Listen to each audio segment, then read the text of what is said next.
جزاک اللہ خیر۔ آپ تھے جناب عتیق احمد ریاضی صاحب جو بریلی سے تشریف لائے ہیں، اور آپ سنچالک ہیں Abul Kalam Azad educational and welfare society Bareilly کے اندر۔ اب میں دعوت دینا چاہوں گا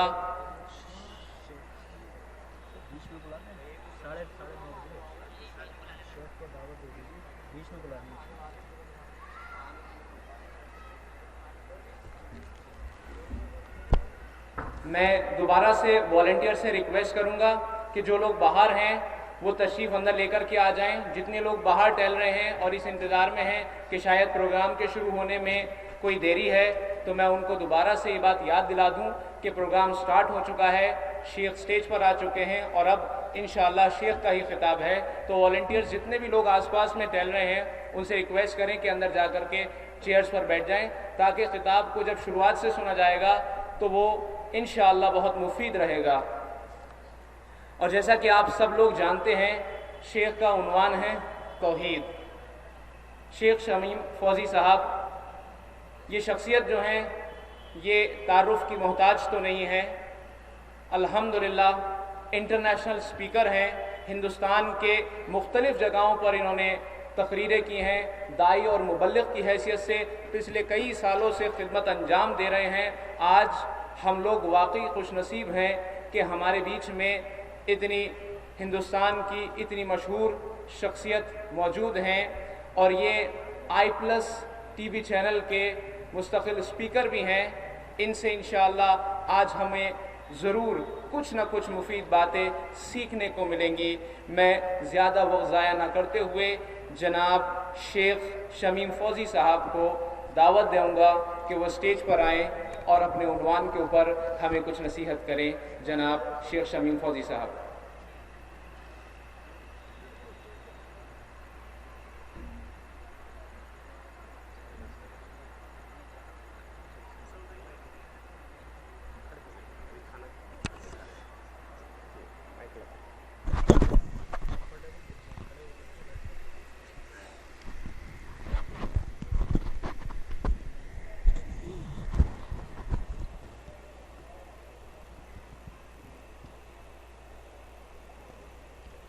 السلام علیکم ورحمۃ اللہ وبرکاتہ۔ ان الحمد للہ نحمده ونستعینه ونستغفره ونعوذ باللہ من شرور انفسنا ومن سیئات اعمالنا، من يهده الله فلا مضل له ومن يضلل فلا هادی له، واشهد ان لا الہ الا اللہ وحدہ لا شریک له، واشهد ان محمدا عبده ورسوله۔ یا ایہا الذین آمنوا اتقوا اللہ حق تقاته ولا تموتن الا وانتم مسلمون۔ یا ایہا الناس اتقوا ربکم الذی خلقکم من نفس واحدہ وخلق منها زوجها وبث منهما رجالا كثيرا ونساء، واتقوا الله الذي تساءلون به والارحام ان الله كان عليكم رقيبا۔ يا ايها الذين آمنوا اتقوا الله وقولوا قولا سديدا يصلح لكم اعمالكم ويغفر لكم ذنوبكم ومن يطع الله ورسوله فقد فاز فوزا عظيما۔ اما بعد فإن خير الحديث كتاب الله وخير الهدي هدي محمد صلى الله عليه وسلم وشر الأمور محدثاتها وكل محدثة بدعة وكل بدعة ضلالة وكل ضلالة في النار۔ أعوذ بالله من الشيطان الرجيم، بسم اللہ الرحمن الرحیم۔ قل هو اللہ احد اللہ الصمد لم یلد ولم یولد ولم یکن له کفوا احد۔ سبحانک لا علم لنا الا ما علمتنا انک انت العلیم الحکیم۔ اللہم ارنی الحق حقا وارزقنی اتباعہ وارنی الباطل باطلا وارزقنی اجتنابہ۔ اللہم انفعنی بما علمتنی وعلمنی ما ینفعنی وزدنی علما۔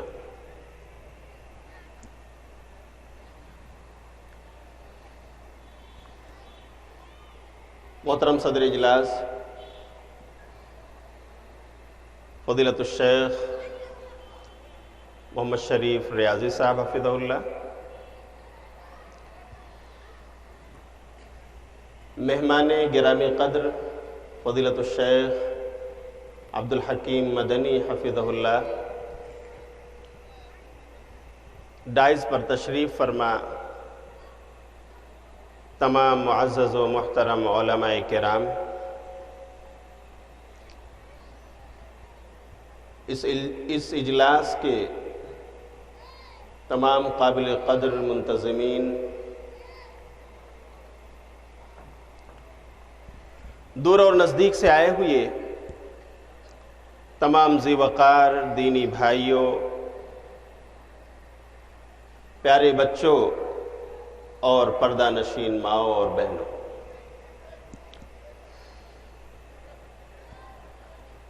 سب سے پہلے میں اللہ کا شکر ادا کر رہا ہوں کہ کافی دنوں سے کچھ مراد آبادی بھائیوں سے قربت اور لگاؤ کی بنا پر ممبئی کی سرزمین میں ان سے ملنے جلنے کی بنا پر یہ چاہت تھی کہ مراد آباد کے اپنے احباب سے ملاقات ہو، دعوت دین کی راہ میں ہم ان کے روبرو ہونے کا شرف پا سکیں۔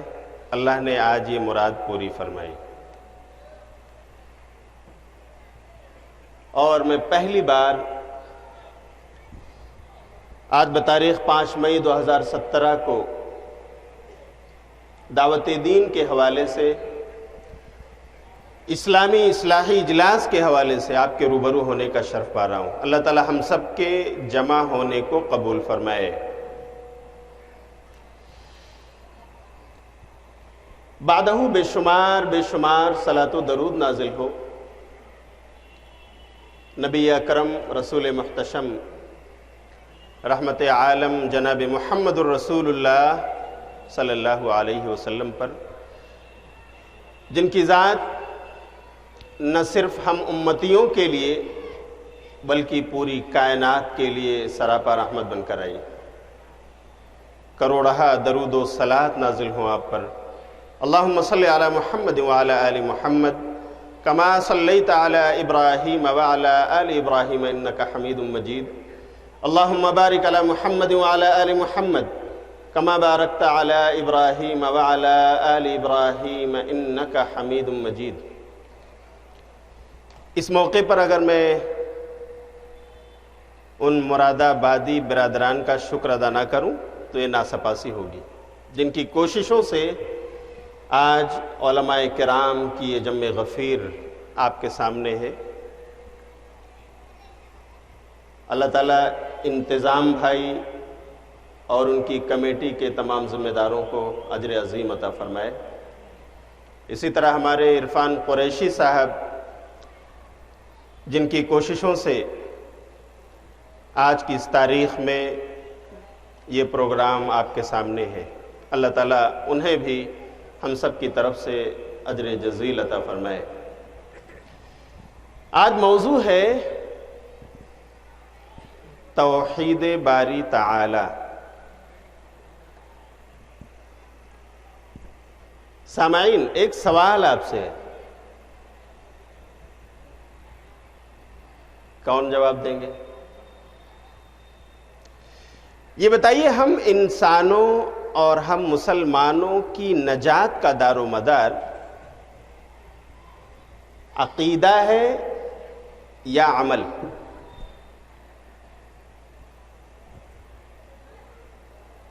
کون دیں گے بھائی جواب؟ Anyone can raise his hand? جی، عقیدہ،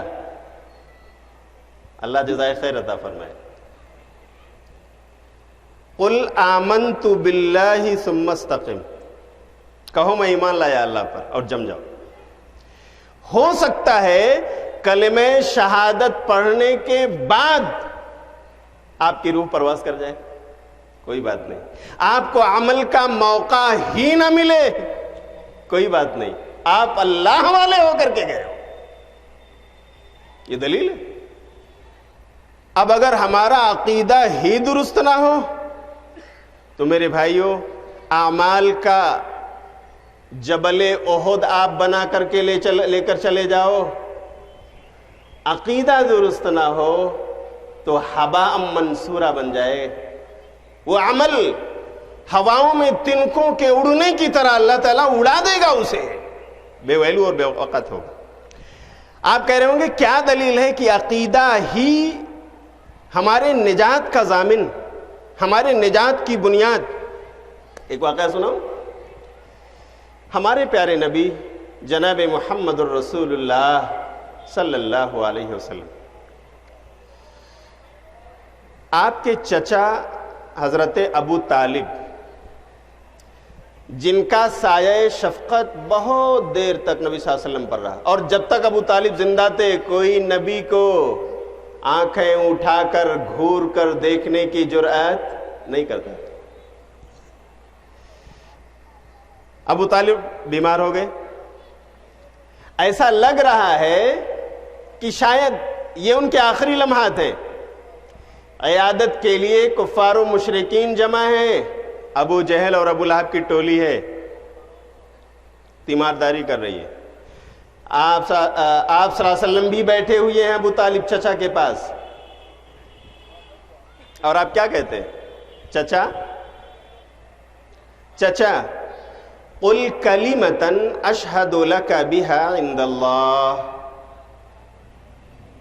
چچا ایک کلمہ پڑھ لو، ایک کلمے کا اقرار کر لو جس کی بدولت میں اللہ کے یہاں آپ کا سفارشی بن جاؤں گا. چچا ایک کلمہ پڑھ لو. لیکن وہیں پر ابو جہل بیٹھا ہوا ہے.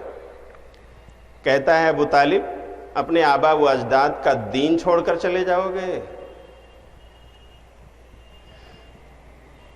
آخری کلمہ جو ابو طالب کی زبان سے ادا ہوا وہ یہی، انا علی دین عبد المطلب، کہ نہیں میں آج بھی عبد المطلب ہی کے دین پر ہوں.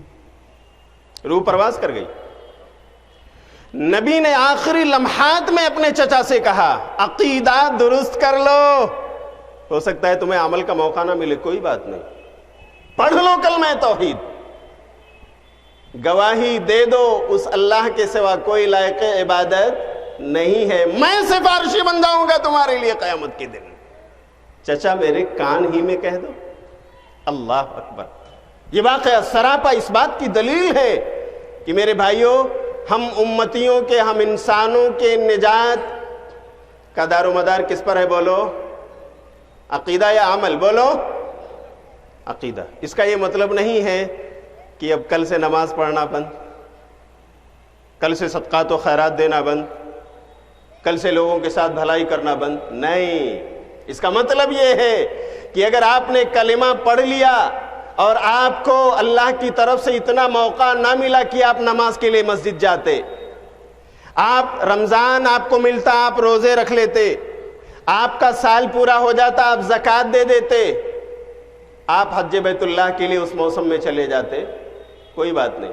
آپ نے عقیدہ درست کر لیا ہے اور اللہ کو پیارے ہو گئے، اللہ کے یہاں اسی کلمے کی بنیاد پر آپ کی بخشش ہو جائے گی انشاءاللہ.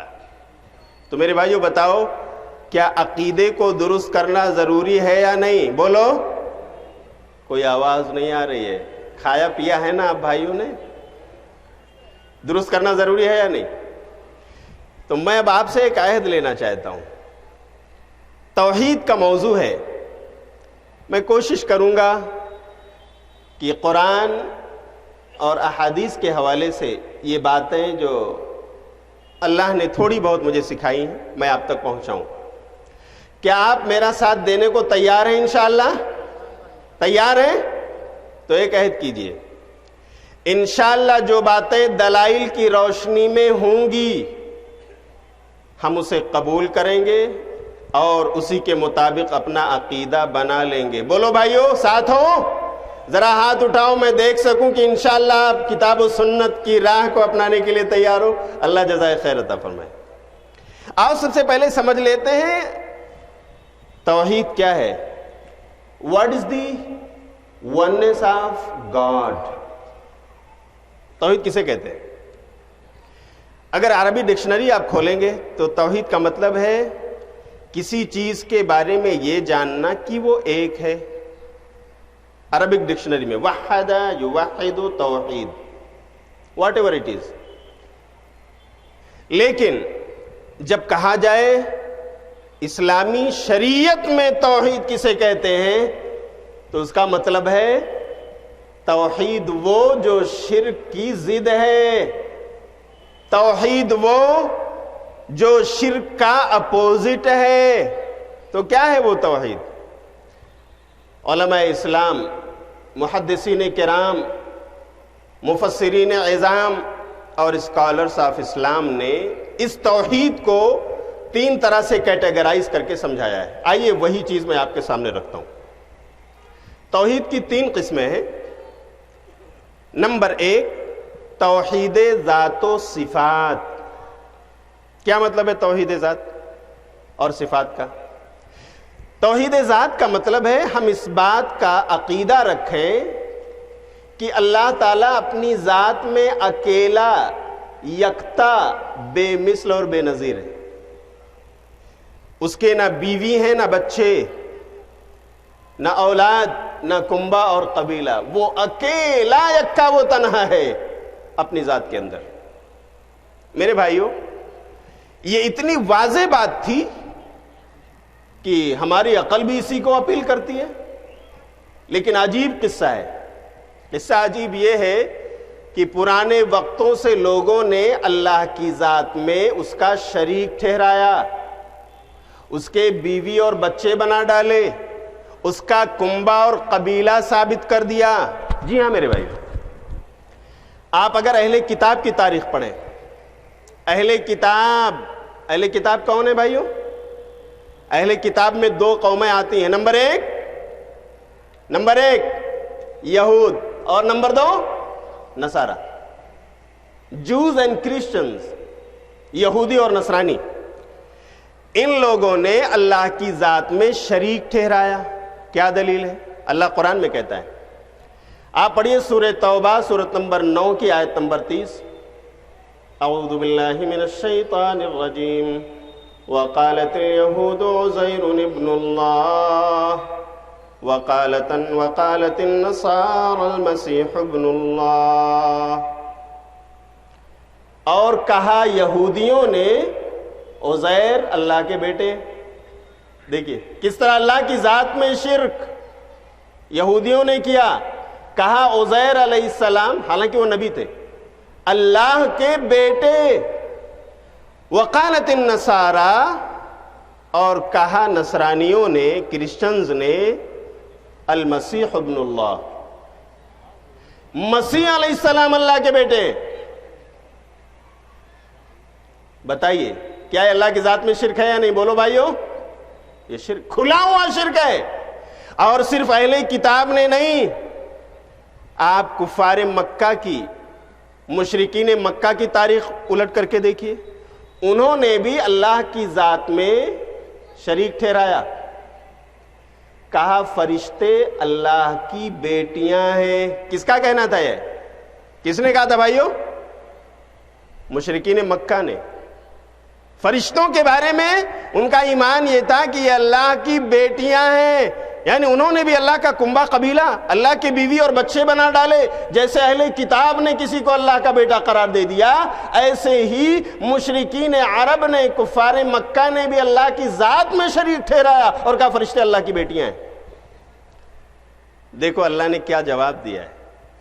کہا ہے نبی ذرا پوچھو ان سے, ان بے عقلوں سے ذرا پوچھ لو, بڑے اسمارٹ بنتے ہیں یہ. آپ پڑھیے سورہ صافات سورۃ نمبر 37 کی آیت نمبر 149, 150, 151, 152. وہاں اللہ نے کہا ہے، کیا کہا؟ فاستفتہم الربک البنات ولہم البنون۔ اے نبی آپ ذرا پوچھئے ان سے، ان کفار مکہ سے سوال کیجئے، کیا آپ کے رب کے لیے بیٹیاں اور ان کے لیے بیٹے؟ حالانکہ جب اللہ نے دیا تب انہوں نے بیٹے پائے، انہوں نے اپنے لیے بیٹوں کو چن لیا، اسے پسند کر رہے ہیں، اور بیٹیاں انہوں نے اللہ کے لیے چن لی، حالانکہ وہ خالق کائنات ہے، اسے تو ضرورت ہی نہیں، لیکن اگر واقعی اسے ضرورت ہوتی تو بیٹے بیٹیاں دونوں اس کے پاس ہوتے یا نہیں؟ لیکن وہ بے نیاز ہے، اللہ الصمد، بے نیاز ہے، ضرورت ہی نہیں ہے اسے کنبے اور قبیلے کی، کسی کے آسرے اور سہارے کی۔ اللہ کے پاس نہ بیٹی نہ بیٹا۔ ذرا پوچھو ان سے، کیا یہ لوگ حاضر تھے جب ہم نے فرشتوں کو بیٹیاں بنایا تھا؟ پوچھ لو ان سے، پوچھ لو اے نبی ان سے، کیا یہ حاضر تھے جب ہم نے بیٹیاں بنائی اپنے لیے فرشتوں کو؟ بلکہ حقیقت یہ ہے کہ یہ ان کا جھوٹ ہے، گھڑا ہوا جھوٹ ہے، جسے یہ بنا کر کے پیش کر رہے ہیں، اور یہ کہہ رہے ہیں ولد اللہ وانہم لکاذبون۔ ان کا کہنا اللہ کے پاس اولاد ہے، حالانکہ یہ نیرے جھوٹے ہیں، سفید جھوٹ یہ بول رہے ہیں۔ اللہ اکبر۔ آگے اللہ کہتا ہے اصطفى البنات علی البنین۔ ذرا پوچھو ان سے، اللہ نے بیٹیوں کو ترجیح دے لیا اپنے لیے بیٹوں پر، حالانکہ یہ تو بیٹیوں کو زندہ درگور کرتے، اگر بیٹی پیدا ہو جائے تو لے جا کر قبر کھود کر زندہ دفن کر دیتے، کسی کنویں میں لے جا کر ڈال کر اپنے آپ کو بیٹیوں سے بری کر لیتے تھے۔ یہ اتنا زیادہ ناپسند کرتے ہیں، حالانکہ یہ مخلوق ہے، اللہ کی دی ہوئی چیزیں یہ پا رہے ہیں۔ اللہ نے دیا بیٹا تو انہیں ملا ہے، یہ کیسے نا انصاف ہے، کیسے ظالم ہے، انہوں نے خالق کائنات کے لیے تو بیٹیاں بنا دیں اور اپنے لیے بیٹوں کو بنا لیا۔ انہیں اپنی عقل پر ماتم کرنا چاہیے۔ اللہ کہتا ہے بہت برا فیصلہ ہے جو تم کر رہے ہو، بہت برا فیصلہ ہے۔ میرے بھائیو، اللہ کی توحید ذات میں بھی لوگوں نے شرک کیا، اور آج بھی میرے بھائیو تعصب کا عینک اتار کر آپ ان باتوں کو سنیں۔ آج بھی آپ کے معاشرے میں ایسے بہت سارے بھائی اور بہن مل جائیں گے جنہیں یہ عقیدہ دیا گیا ہے there are some personalities who are assistant of Allah، نعوذ باللہ من ذالک۔ کچھ ابدال ہیں اسی دھرتی پر، سنا ہے آپ لوگوں نے بھائیوں نام ابدال؟ کہا جاتا ہے ابدال ہیں، ابدال جانتے ہیں؟ ابدال is the plural of بدل، بدل کی جمع ابدال ہے، اور بدل کا مطلب ہے سبسٹیچیوٹ، اسسٹنٹ، کسی کی جگہ لینے والا۔ صدر صاحب مجلس کے ہیں، یہ چلے جائیں اور کہیں آپ ہماری جگہ پہ بیٹھ جاؤ، تو وہ بدل ہو گیا۔ بتاؤ، یہ ابدال کا عقیدہ جو ہماری امت میں ہے، فلاں قطب اور ابدال ہیں میرے بھائیوں، کیا یہ اللہ کا بدل بنانا، بولو اللہ کی ذات میں شریک کرنا ہے یا نہیں؟ بولو بھائیوں، میں آپ سے پوچھتا ہوں، یہ قرآنی آیات آپ کے یہاں آپ کے گھروں میں قرآن میں موجود ہیں، آپ جا کر کے انہیں پڑھ لیجئے، خود اپنے عقل سے پوچھ لیجئے، اگر یہ قطب اور ابدال ہم مانتے ہیں تو کیا ہم شرک سے بری ہیں؟ اللہ ہم سب کو توحید کی صحیح سمجھ عطا فرمائے۔ توحید ذات کا کتنا اچھا تصور قرآن نے پیش کیا۔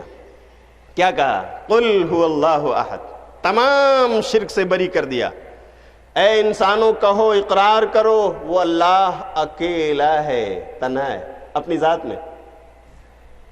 اللہ الصمد، اللہ بے نیاز ہے، کسی کی ضرورت ہے، نہ بیٹے کی ضرورت نہ بیٹی کی ضرورت۔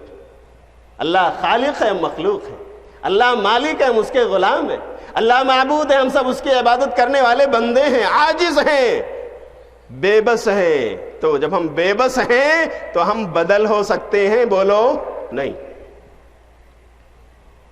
لم یلد ولم یولد، اپنے پیٹ سے کسی کو نہیں جنا اس نے، اور نہ وہ کسی کے پیٹ سے جنا گیا ہے، حالانکہ وہ سب کا خالق ہے۔ ولم یکن لہ کفوا احد، اور اس کا ہمسر و برابر کوئی نہیں۔ کوئی ہے؟ ہو نہیں سکتا ہے۔ یہ ہے توحید ذات۔ توحید صفات کسے کہتے ہیں؟ توحید اسماء و صفات یہ ہیں کہ اللہ رب العالمین نے اپنے کلام مجید میں جو نام اپنے لیے بتائے، جو صفات ایٹریبیوٹس اپنے لیے بتائی ہیں اللہ نے، ان کو مانا جائے، اور اس کے نبی جناب محمد الرسول اللہ صلی اللہ علیہ وسلم نے جو کچھ نام اور صفتیں اللہ کی حدیث صحیح میں بتائی ہیں ان کو منوعان اللہ کے لیے ویسے ہی مانا جائے جیسا اللہ کے لیے لائق اور زیبا ہے، اس کی شان کے لیے، اس کی عظمت کے لیے، اس کی ذات کے لیے۔ ہم انسانوں کو اس کی اسماء و صفات میں، اس کی عظمت میں شریک نہ ٹھہرائیں۔ لیکن ایک سوال آپ کے ذہن میں ابھر رہا ہوگا کہ بہت سارے نام ایسے ہیں، صفتیں ایسی ہیں کہ اللہ میں پائی جاتی ہیں اور انسانوں میں بھی، جیسے کہا جاتا ہے ان اللہ علیم بذات الصدور، کہیں ہے سمیع بصیر، اللہ تعالیٰ دیکھنے والا ہے، اللہ تعالیٰ سننے والا ہے، اللہ تعالیٰ دلوں کے بھید کو جاننے والا ہے۔ ایک صفت کی مثال میں دیتا ہوں تاکہ توحید اسماء و صفات آپ کو سمجھ میں آ جائے۔ اللہ کی صفت ہے السمیع، سننے والا، اور انسان کو بھی اللہ نے سمیع بصیر بتایا ہے، انسان بھی سننے والا ہے، دیکھنے والا ہے۔ بولو ہے یا نہیں؟ اللہ نے آنکھیں دیے، اللہ نے کان دیے۔ تو there is some similarities between the creation and the creator۔ آپ کہہ رہے ہوں گے کہ یہ شرک نہیں ہے کہ اللہ کو بھی ہم سمیع مانیں اور انسان کو بھی سمیع مانیں؟ اس میں تو سملر ہو گیا، یکساں ہو گیا انسان اللہ کے ساتھ، مخلوق خالق کے ساتھ مل گئی۔ نعوذ باللہ من ذلک۔ نہیں میرے بھائی، آؤ سن لو، سمجھ لو۔ اللہ کی اسماء و صفات، اس کے بارے میں ہمارا یہ عقیدہ ہو کہ اللہ کی جو بھی صفتیں، جو بھی نام ہیں، وہ اللہ کے لیے کامل و مکمل ہیں، بلا عیب ہیں اور لامحدود ہیں۔ سنا آپ نے؟ نمبر ایک، اللہ کی تمام صفات کامل و مکمل، بلا عیب اور لامحدود ہیں، انلمیٹڈ۔ بندوں کے اندر جو صفت اللہ نے رکھی ہے، نمبر ایک، وہ صفت مکمل نہیں ہے، ناقص ہے، عیب دار ہے۔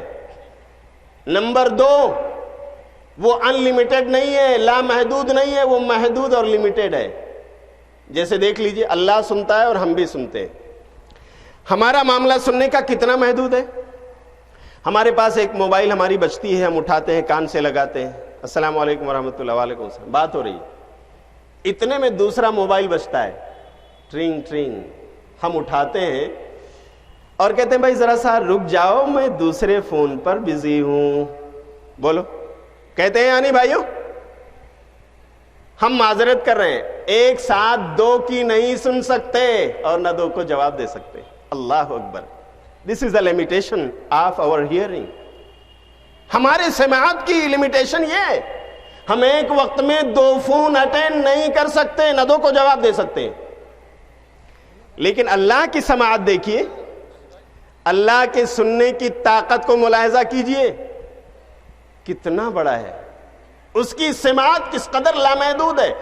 ابھی آپ لوگوں نے عشاء کی نماز پڑھی، مراد آباد کے لوگوں نے عشاء کی نماز پڑھی، ایک مسجد میں بہت سارے مصلی ہوتے ہیں، سب نے اٹھا، بہت سارے لوگوں نے ہاتھ اٹھا کر اللہ سے دعائیں مانگی، بلکہ پاس پڑوس کی، بلکہ مراد آباد کی تمام مساجد میں بھی آپ دیکھیں تقریباً سملر ٹائم ہے، کتنے مصلیوں نے اٹھا کر ہاتھ اللہ سے دعائیں مانگی۔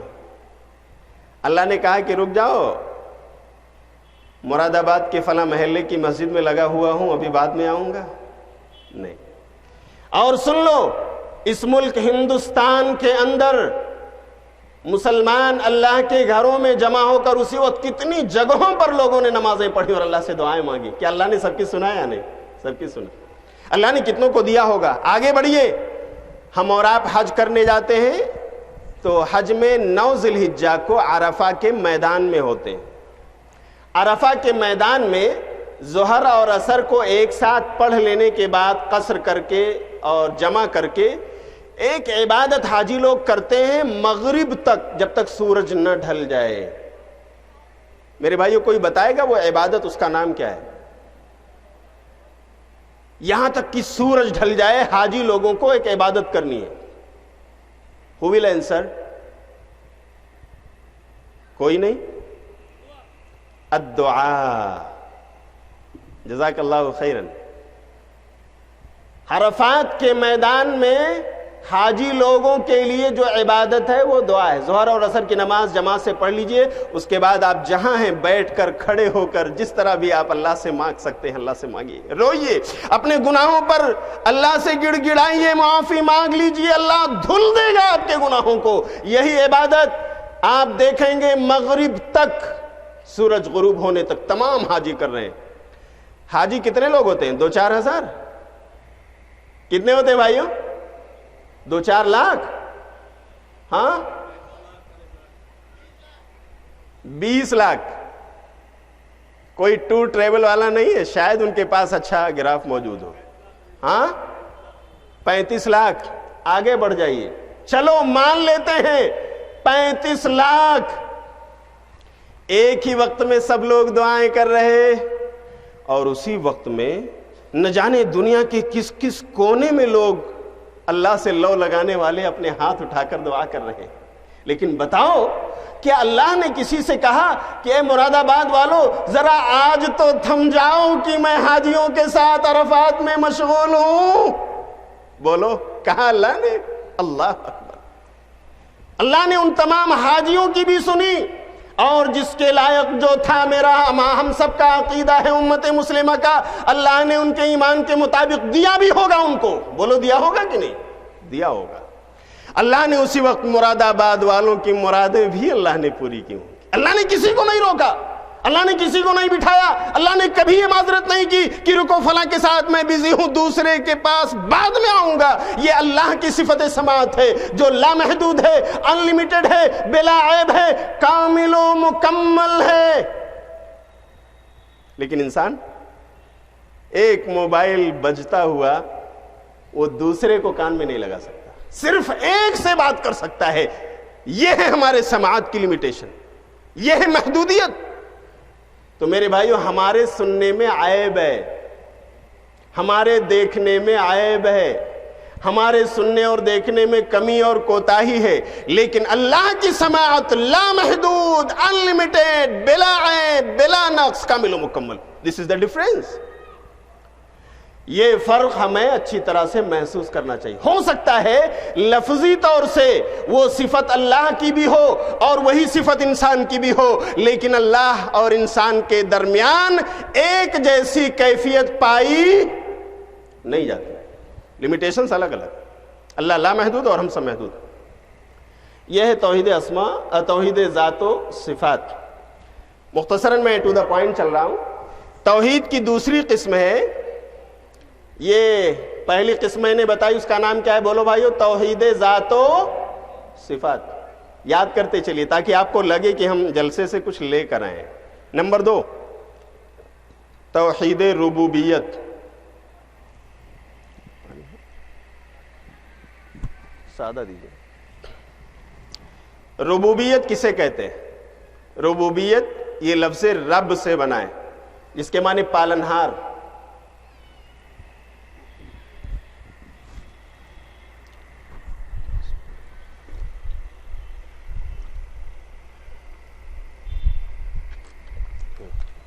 بس بس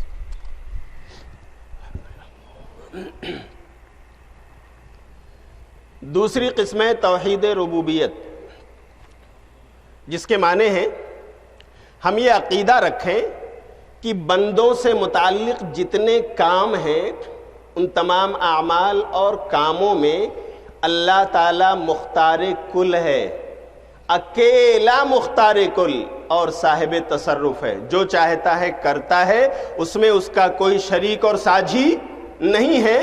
جیسے اللہ ہی پیدا کرتا ہے اور اللہ ہی مارتا ہے, کوئی شریک اور ساجھی ہے اس میں اللہ کا نہیں. اللہ ہی بارش برساتا ہے اور اللہ ہی زمینوں سے غلے اگاتا ہے. بولو ہے کوئی شریک اور ساجھی؟ کوئی کسان ہے جو دعویٰ کرے میں نے ہل چلایا تھا, بورنگ سٹارٹ کی تھی, تیل ڈیزل اور پیٹرول میں نے پھونکا تھا, میں نے بیج ڈالا تھا اور میں نے اگایا؟ کوئی دعویٰ کر سکتا ہے؟ اللہ ہی ہے جو بیماری دیتا ہے اور وہی ہے جو شفا بھی عطا فرماتا ہے. اس میں کوئی شریک اور ساجھی ہے اس کا اللہ ہی تعالیٰ جس کو چاہتا ہے بیٹے دیتا ہے، جس کو چاہتا ہے بیٹیاں دیتا ہے، اور جس کو چاہتا ہے دونوں سے بالکل محروم کر دیتا ہے کوئی اور بھی بیٹے بیٹیاں دینے والا نہیں، اللہ کا کام ہے یہ بندوں سے متعلق۔ اللہ رب العالمین سورج کو نکالتا ہے اور وہی ہے جو سورج کو ڈبوتا ہے۔ کوئی ہے اللہ کے سورج کو پش کرنے والا؟ بولو بھائیو، کوئی ہے؟ نہیں، اللہ تعالیٰ اینڈ سو آن، آپ گنتے جائیے۔ اس طرح کے کام ان میں اللہ رب العالمین اکیلا مختار کل اور صاحب تصرف، اس کا کوئی شریک اور ساجی نہیں۔ لیکن عجیب سی بات ہے کہ آج ہمارے اس دور میں ہمارے بہت سارے بھائی اور بہن توحید ربوبیت میں شرک کا مرتکب ہو رہے ہیں۔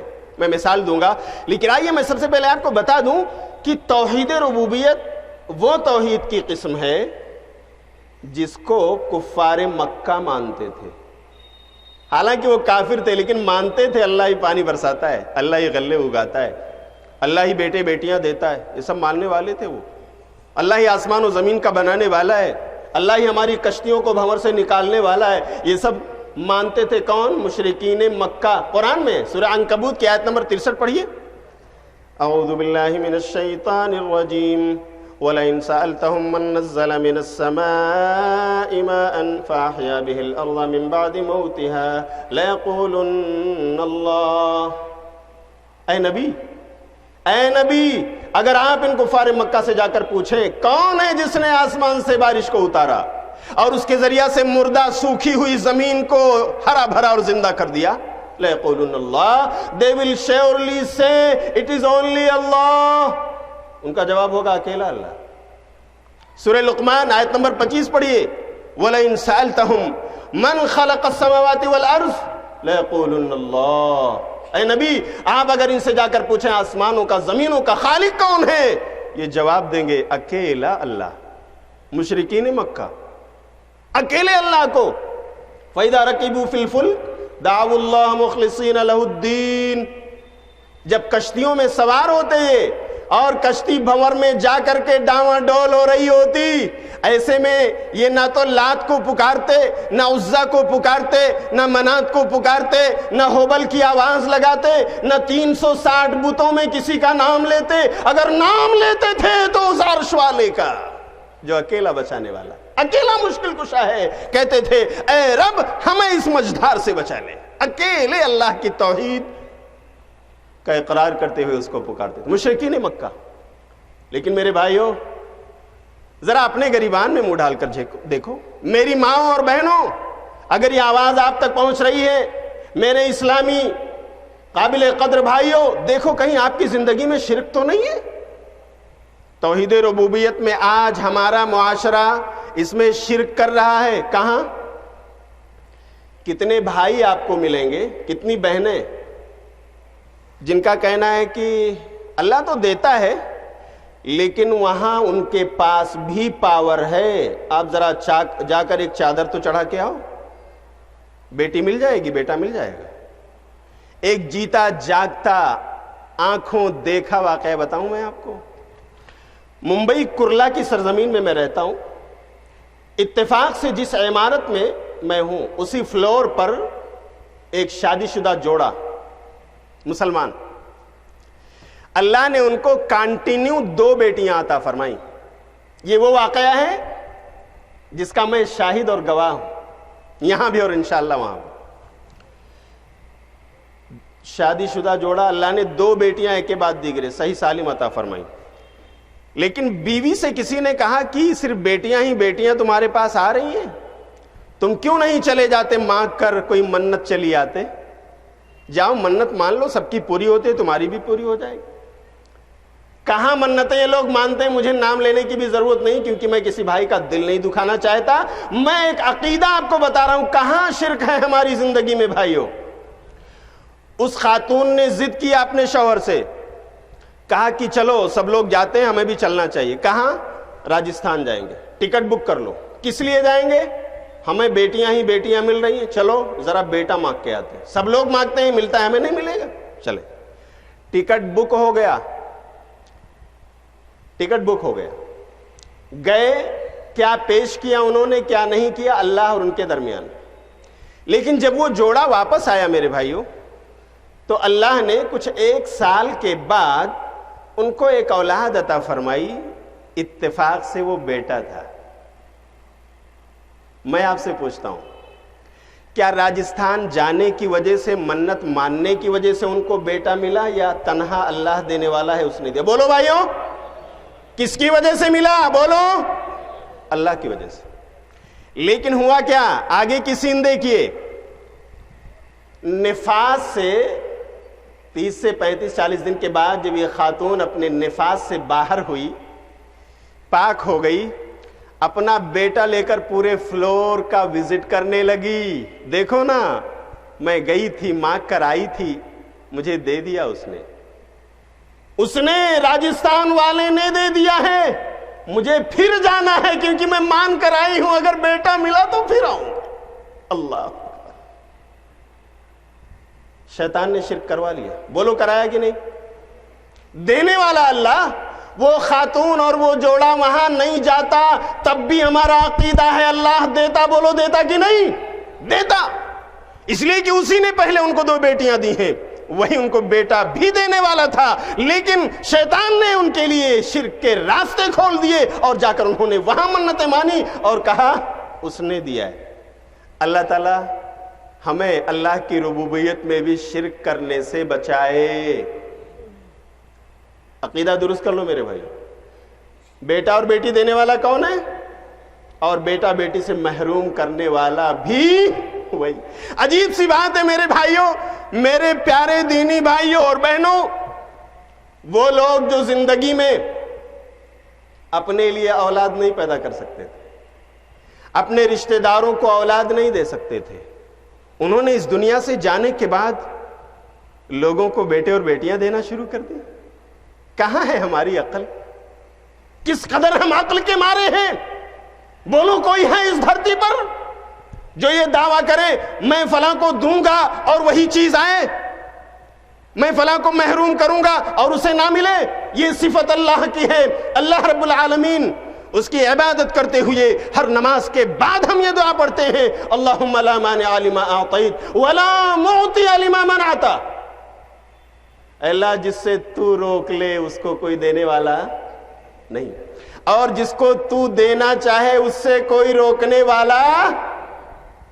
ہم اقرار کر رہے ہیں, ہم اللہ رب العالمین کے سامنے اپنی عاجزی کے ساتھ اقرار کر رہے ہوتے ہیں, اللہ تو ہی دینے لینے والا, تو ہی نفع اور نقصان کا مالک ہے. لیکن یہ کیا ہے میرے بھائیوں کہ ہم نے ان انسانوں کو بھی اللہ کی طرح اس کے کاموں میں شریک بنا لیا کہ وہ بھی بیٹے اور بیٹیاں دیتے ہیں.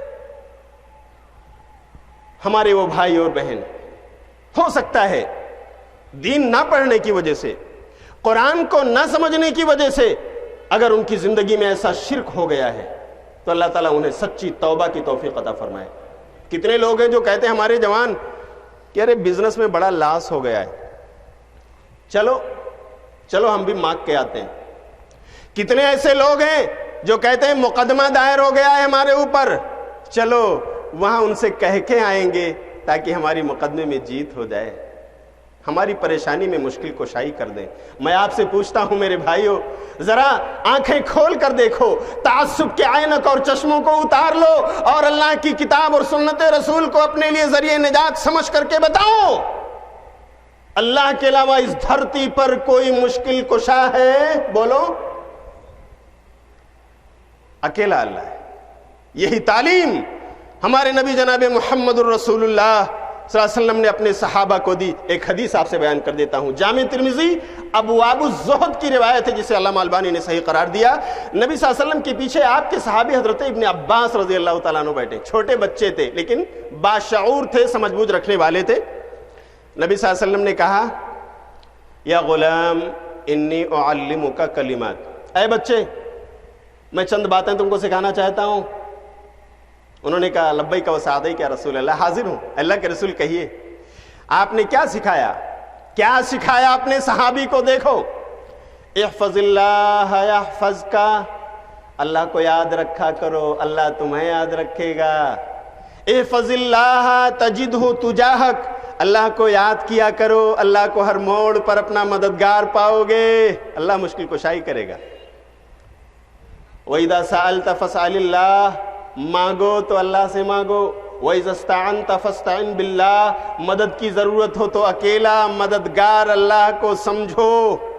ہر حالت میں بلا سبب بھی وہ مدد کرتا ہے۔ دنیا کے لوگ تو اسباب کے تحت مدد کرتے ہیں، بیوی شوہر کی مددگار ہے، شوہر بیوی کا، ڈاکٹر پیشنٹ کا، پیشنٹ ڈاکٹر کا، اور اسی طرح سے ایک بھائی دوسرے بھائی کا، ایک بہن دوسری بہن کی مدد کرتی ہوئی نظر آتی ہے، لیکن یہ اسباب کے تحت ہے۔ اللہ کی مدد تو اس وقت بھی آتی ہے جب تمام اسباب ٹوٹ چکے ہوں۔ کسی یونس کو مچھلی کے پیٹ سے باہر نکالنے والا، بولو کون تھا؟ بولو بھائیو، اکیلا اللہ۔ کسی یوسف کو کنویں سے باہر لانے والا کون تھا؟ بولو اللہ۔ اللہ نے ایسے وقت میں بھی لوگوں کی سنی ہے جہاں لوگ آواز سن ہی نہیں سکتے تھے۔ اللہ کا دروازہ ہر وقت، ہر دن اور رات کھلا ہوا ہے، اسی لیے اکیلا وہی مشکل کشائی کرنے والا ہے۔ آگے کیا فرمایا نبی صلی اللہ علیہ وسلم نے؟ سن لو، وَعَلَمَ أَنَّ الْأُمَّةَ إِذَا اجْتَمَعَتْ عَلَىٰ أَن يَنْفَعُوكَ بِشَيْءٍ لَمْ يَنْفَعُوكَ إِلَّا بِشَيْءٍ قَدْ كَتَبَهُ اللَّهُ لَكَ وَإِنِ اجْتَمَعُوا عَلَىٰ أَن يَضُرُّوكَ بِشَيْءٍ لَمْ يَضُرُّوكَ إِلَّا بِشَيْءٍ قَدْ كَتَبَهُ اللَّهُ عَلَيْكَ رُفِعَتِ الْأَقْلَامُ وَجَفَّتِ الصُّحُفُ۔ اور سنو ابن عباس، اگر تمام دنیا کی امتیں جمع ہو کر تمہیں فائدہ پہنچانا چاہیں تو کچھ بھی نہیں فائدہ کر سکتی ہیں مگر اتنا جتنا اللہ نے لکھ دیا ہے۔ اور سب مل کر کے پوری دنیا کے لوگ اگر تمہارا گھاٹا کرنا چاہیں، خسارہ کرنا چاہیں، نقصان پہنچانا چاہیں تو تمہارا بال بھی کا نہیں کر سکتے مگر اتنا ہی جتنا اللہ نے لکھ دیا ہے۔ یہ ہے توحید میرے بھائی۔ یہی وجہ ہے کہ وہ مسلمانان جن کی تاریخ آج ہم پڑھ رہے ہیں، وہ صحابہ رسول، وہ تابعین، وہ تبع تابعین، وہ ائمہ اربعہ، وہ محدثین، وہ مفسرین کرام رضوان اللہ علیہم اجمعین، آپ دیکھیے ان کی زندگی میں اللہ سے لو لگانے والے، اللہ کو ہر موڑ پر پکارنے والے، اللہ کو مشکل کشا سمجھنے والے، اللہ ہی کی توحید کا گن گانے والے تھے۔ آخر ہم کہاں ہیں؟ میں پوچھتا ہوں میرے بھائیو، بتاؤ ذرا ائمہ اربعہ رحمۃ اللہ علیہم اجمعین، اللہ تعالیٰ ان سب کو کروٹ کروٹ جنت نصیب فرمائے۔ اپنے اپنے زمانے کے زبردست اسکالر، فقیہ ملت، انہوں نے دین کی خدمت کی اور اس دنیا سے چلے گئے۔ کیا ان کی تعلیمات میں یہ ملتا ہے کہیں کہ اللہ کے علاوہ بھی کوئی مشکل کشا ہے؟ بولو بھائیو، کسی نے پڑھا ہے؟ قیامت کی صبح تک آپ یہ جملہ نہیں پائیں گے، نہیں پا سکتے۔ کہاں سے آئی یہ بات؟ اللہ تعالی ہم سب کو توحید کی صراط مستقیم پر چلنے کی توفیق عطا فرمائے۔ یہ توحید ربوبیت۔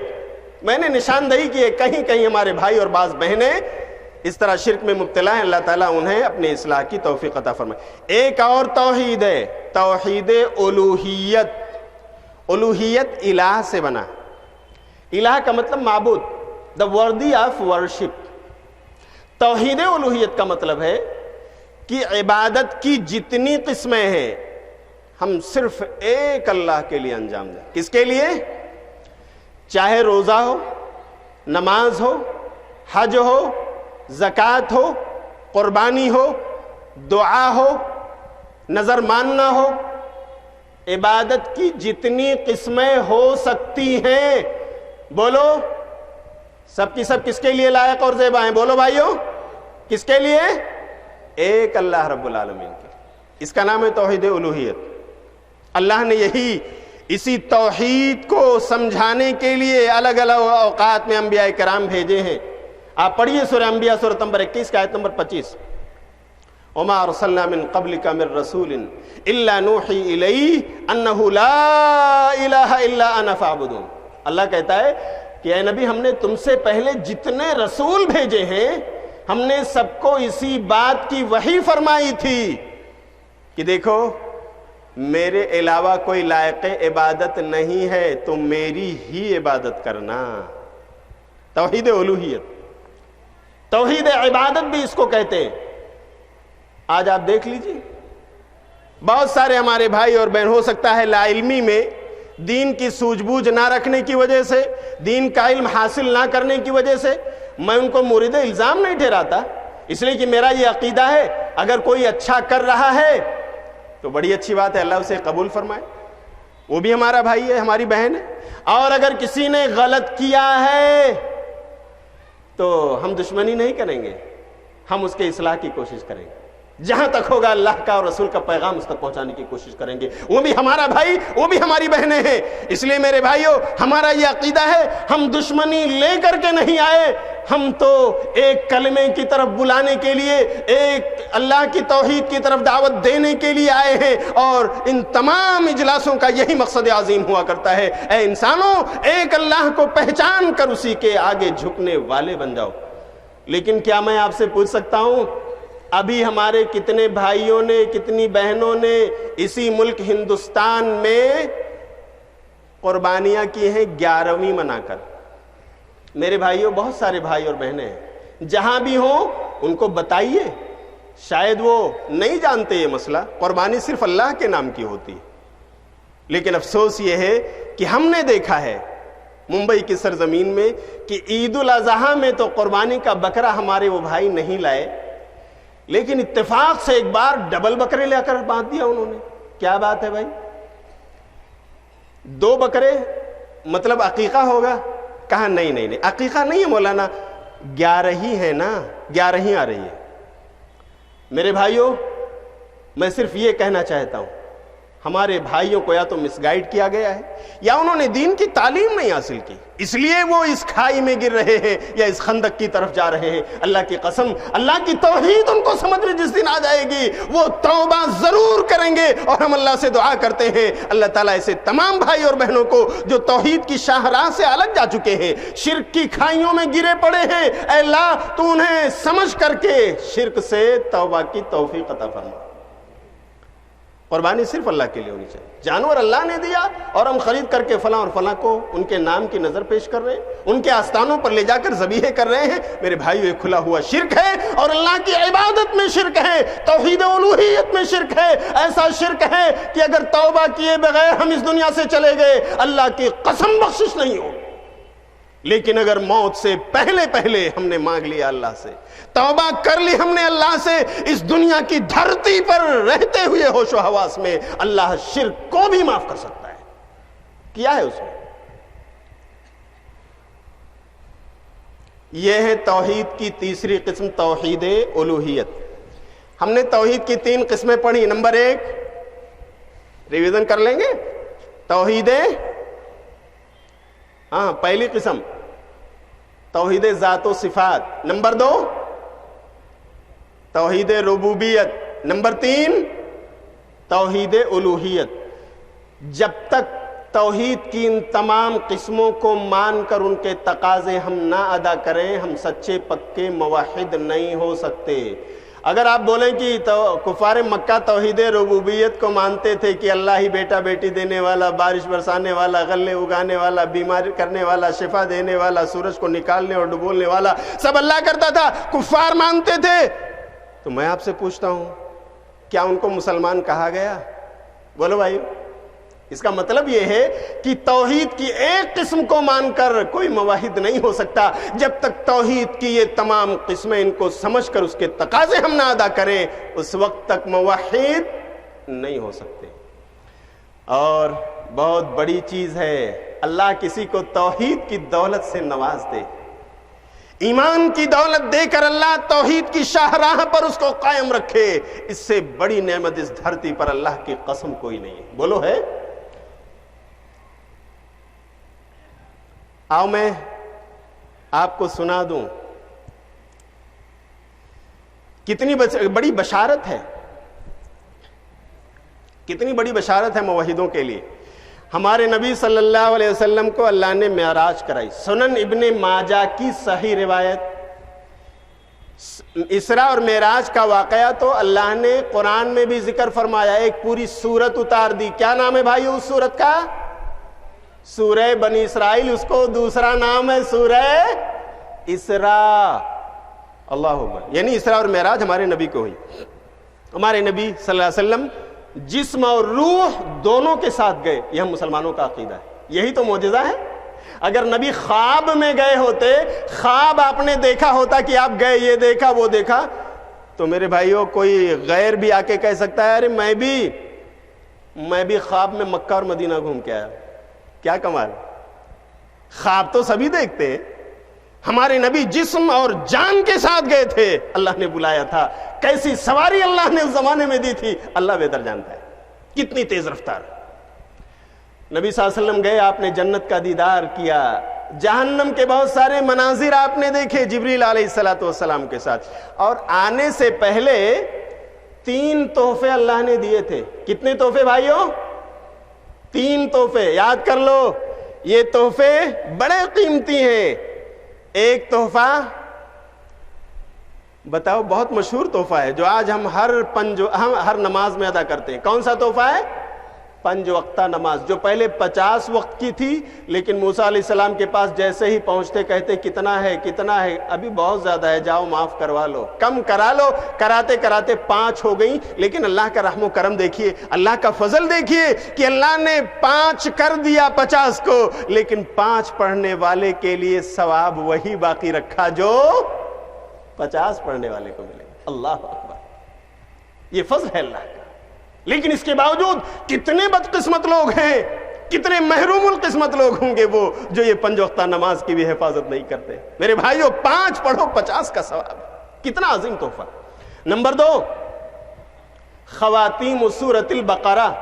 سورہ بقرہ کی آخری 2 آیتیں اللہ نے براہ راست اپنے نبی کو دی. آمن الرسول بما انزل الیہ من ربہ والمؤمنون, یہاں سے لے کر آخر تک. اور تیسرا تحفہ کیا ہے بتاؤں؟ What was the third gift from Allah? تیسرا تحفہ غور کر لو, کیا ہوگا, کیا ہو سکتا ہے تیسرا تحفہ؟ سن لو میرے بھائیو, تیسرا تحفہ یہ تھا, اللہ نے کہا ہے نبی جاؤ اپنے امتیوں کو, میرے بندوں کو بتا دینا, انہ من مات لا یشرک باللہ شیئا دخل الجنہ. اے نبی جاؤ امتیوں کو یہ پیغام سنا دینا کہ جو امتی ایمان لانے کے بعد شرک سے بچتا ہوا آ کر کے مجھ سے ملے گا, شرک سے بچ کر کے اس دنیا میں اس کی موت ہوگی اور وہ آ کر مجھ سے ملے گا, دخل الجنہ, he will enter into the paradise. جاؤ سنا دو, جنتی ہوگا وہ جو شرک سے بچ کر کے میرے پاس آئے گا. اللہ اکبر. میرے توحید والے بھائیوں, میری توحید والی بہنوں, کتنا عظیم تحفہ ہمارے نبی لے کر آئے, کتنی عظیم بشارت اللہ نے ہم کو دی معراج کے موقع پر. اے امتیوں, اگر توحید پر قائم رہو گے, شرک سے بچتے ہوئے, لوگوں کو بچاتے ہوئے اس دھرتی سے اگر جاؤ گے اللہ کے پاس, تو اللہ کے ہاں بشارت مغفرت. اللہ تعالی ہم سب کو جب تک زندہ رکھے اسلام, ایمان اور توحید پر قائم رکھے, خاتمہ ہو تو اسی ایمان اور توحید پر ہو, ورنہ معاملہ بڑا کٹھن ہے میرے بھائیوں. اگر ہم نے شرک پر زندگی گزاری, توبہ نہ کی, تو قرآن میں پڑھ لو سورہ نساء سورت نمبر 4 آیت نمبر 48, ان اللہ لا یغفر ان یشرک بہ ویغفر ما دون ذلک لمن یشاء. اللہ تعالیٰ اس بات کو ہرگز نہ معاف کرے گا کہ اس کے ساتھ شرک کیا جائے, اس کے علاوہ اللہ جسے چاہے گا اسے معاف کر دے گا. یعنی قیامت کے دن اگر کوئی آدمی اس حال میں پیش ہوا کہ دنیا میں شرک کرتا تھا, غیروں کے نام کی نظریں, غیروں کے نام کی منتیں, غیروں کے نام کی قربانیاں, غیروں سے مشکل کشائی, غیروں سے حاجت روائی, اگر اسی حالت میں وہ مر کر چلا گیا توبہ کیے بغیر, تو اللہ تعالیٰ نہیں معاف کر سکتا, جب اس کو جہنم رسید ہی کرے گا. لیکن شرک سے بچتے ہوئے اگر کوئی گناہ کر کے گیا ہے, چاہے وہ گناہ کبیرہ ہی کیوں نہ ہو, تو یہ اللہ کی مشیت پر ڈیپینڈ ہے. اللہ چاہے گا تو اس گناہ کبیرہ کو بھی معاف کر کے اسے جنت میں داخل کر دے گا, یہ اس کا مطلب ہے. لیکن شرک اگر کسی سے ہوا ہے جو اکبر الکبائر ہے, تو اللہ اسے معاف نہیں کرے گا جب تک وہ دنیا میں توبہ کر کے نہ جائے. اللہ تعالی ہم سب کو سچی توبہ کی توفیق عطا فرمائے. لیکن یہاں پر ایک چیز, توحید کا موضوع تو قرآن کا موضوع ہے, توحید کا موضوع تو سنت رسول کا موضوع ہے, اس کو جتنا بیان کیا جائے اتنا کم ہے میرے بھائی. قرآن بھرا پڑا ہے, لیکن کچھ بنیادی باتیں میں آپ کو بتا رہا ہوں, اللہ کرے کہ ہم سب سمجھ کر اس پر عمل کرنے والے بن جائیں. ایک سوال آتا ہے بھائیوں کی طرف سے کہ مولانا توحید والے ہم ہیں لیکن کیا ہم وسیلہ نہیں پکڑ سکتے؟ آخر یہ چھت ہم بناتے ہیں تو سیڑھی بنا کر کے چھت پر جاتے ہیں، اللہ تک پہنچنے کے لیے کسی سیڑھی کی ضرورت نہیں ہے۔ کیا کہتا ہے اسلام؟ What is the answer?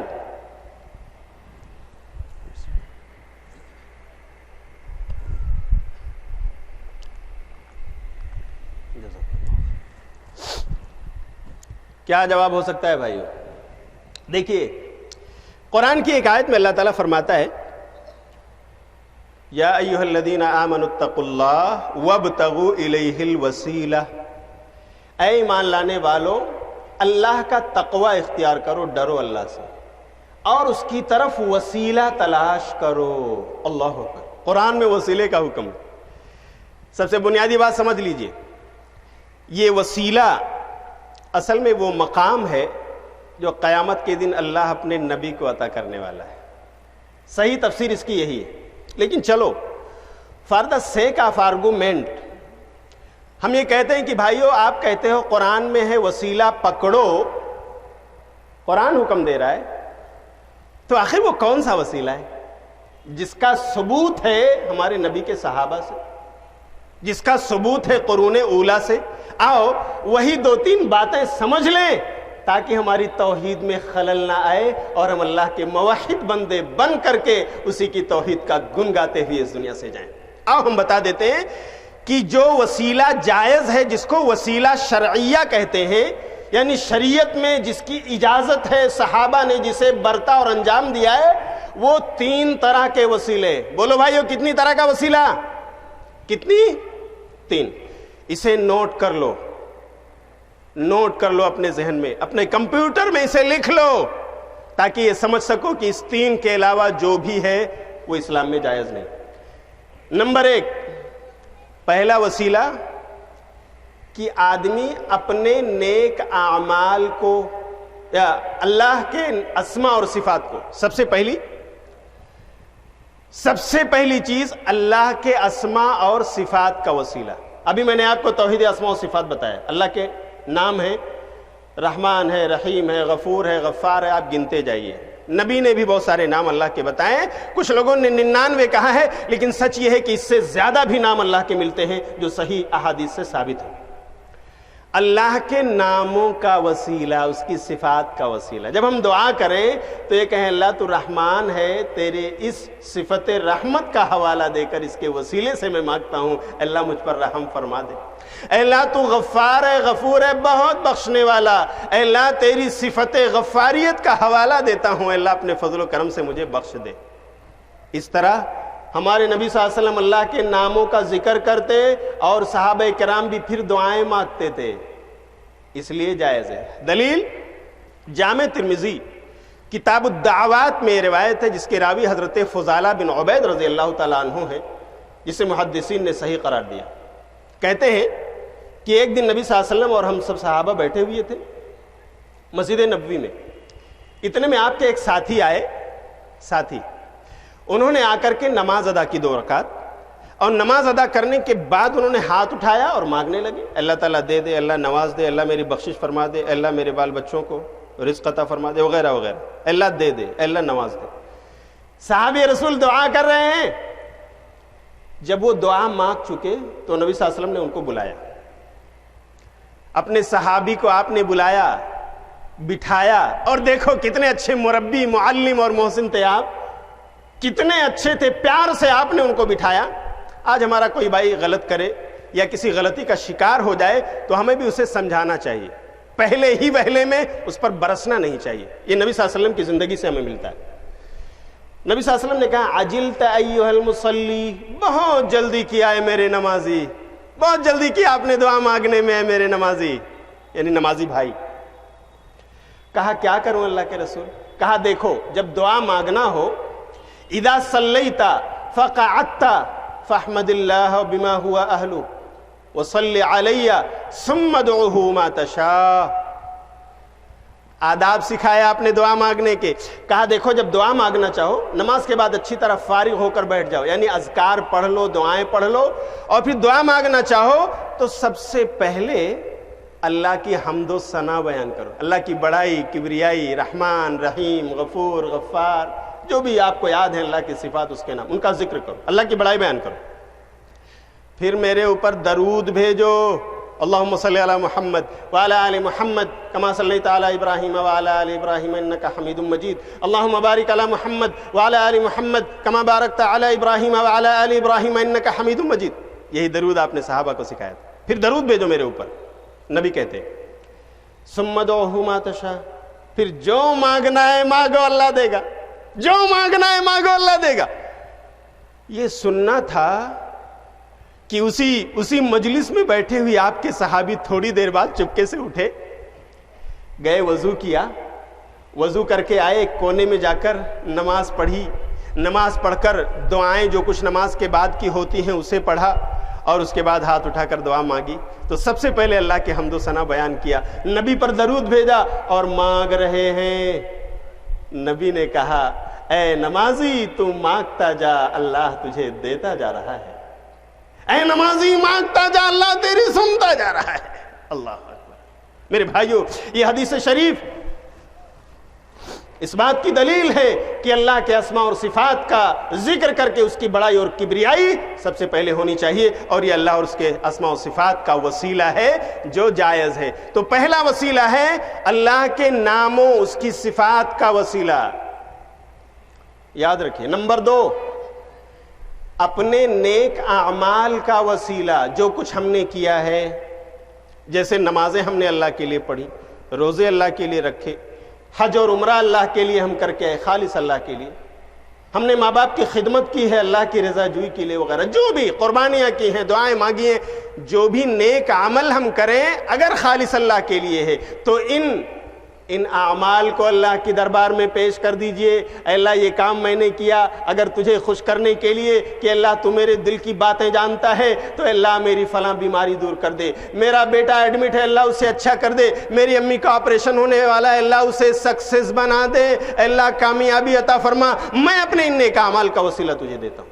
جائز ہے. دلیل صحیح بخاری کی روایت، امام بخاری نے نقل فرمایا ہے کہ نبی صلی اللہ علیہ وسلم نے اپنے صحابہ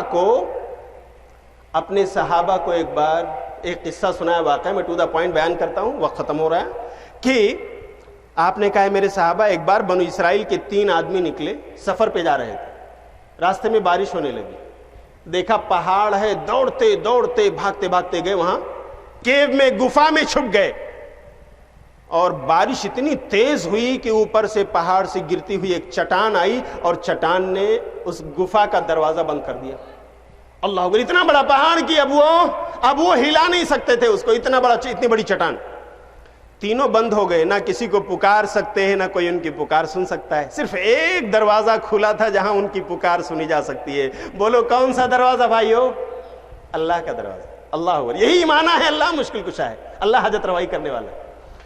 تینوں نے اپنے اپنے نیک اعمال کو یاد کیا. موقع نہیں ہے کہ میں ان تینوں کے قصے کو بیان کروں، اتنا جان لیجئے. ایک نے اپنے ماں باپ کی خدمت کا واقعہ بیان فرمایا کہ دودھ لے کر میں کھڑا رہا یہاں تک کہ رات میں جب ماں باپ جگے ہیں ان کو پلایا ہوں، پھر اپنے بلکتے ہوئے بیوی اور بچوں کو دیا ہوں. اے اللہ میں نے اپنے ماں باپ کو پلانے سے پہلے تیری رضا کی خاطر میں نے بیوی بچوں کو نہیں پلایا تھا، کیونکہ میں گستاخی سمجھتا تھا اس کو. اے اللہ اگر یہ نیک عمل تیرے لیے کیا ہوں اس کو ہٹا دے. اللہ نے تھوڑا سا ہٹا دیا. دوسرے نے اپنے نیک عمل کو یاد کر کے اللہ کو حوالہ دیا، اللہ نے پھر ہٹا دیا. تیسرے نے پھر اللہ سے دعا کی، اپنے نیک عمل کا حوالہ دیا، اللہ نے پھر اتنا کھول دیا کہ تینوں کے تینوں باہر چلے گئے. تو نمبر 2 اپنے نیک اعمال کا وسیلہ جائز. نمبر 3 تیسرا وسیلہ آدمی کی دعا جو زندہ ہو. زندہ از دا کنڈیشن.